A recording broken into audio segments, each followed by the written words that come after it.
Bismillahirrahmanirrahim. Bir daha iki hadis.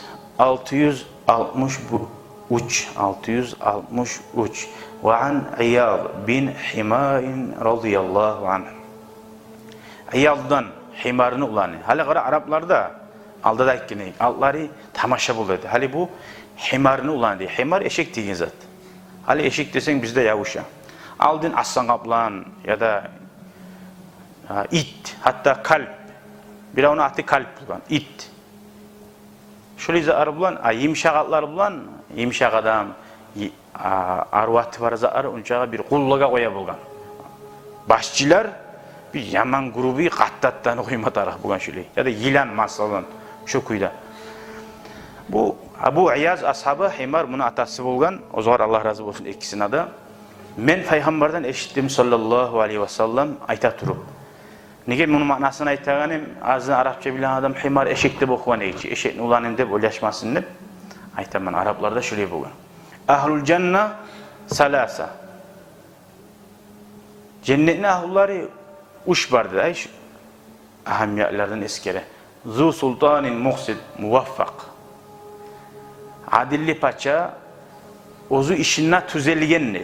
Göramsan, paçamıza da Allah düzeltmesi, Allah'a yalvarıp, Allah onarmasa, kimlik yumsa da halkın razılığını alıp, halk da oza razı bulup, bol bacarılmıyor.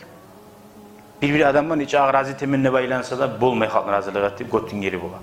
Allah'tan tavfik bulmatarı, her işte. İkincisi, وَرَجُلٌ رَحِيمٌ رَقِيقُ الْقَلْبِ Hamiyatlisi eskere, cennetin ahullarından dağıda alay adam, yüreği rahmulu, tar, yazık sinegan adamına. Likulli zi kurba ve muslim. Barda özünü yuğuk kardeşlerine de ve bu surmallığa da dedi. Nega etti kardeşlerine de dedi, başlayıp kardeşlerine yakşı bulmatarak.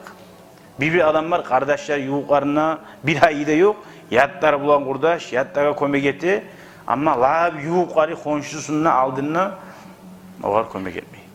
O salih Peygamber yuğuklar birinci tijli seni yakşılığına. Ayırdı yuğuklarını başlayıp saldı.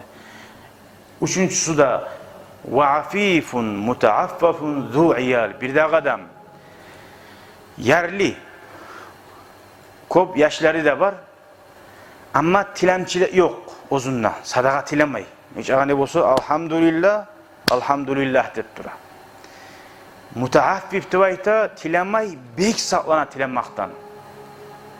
Ama algeli burayı birav berse o tilenganga girmeydi bayta.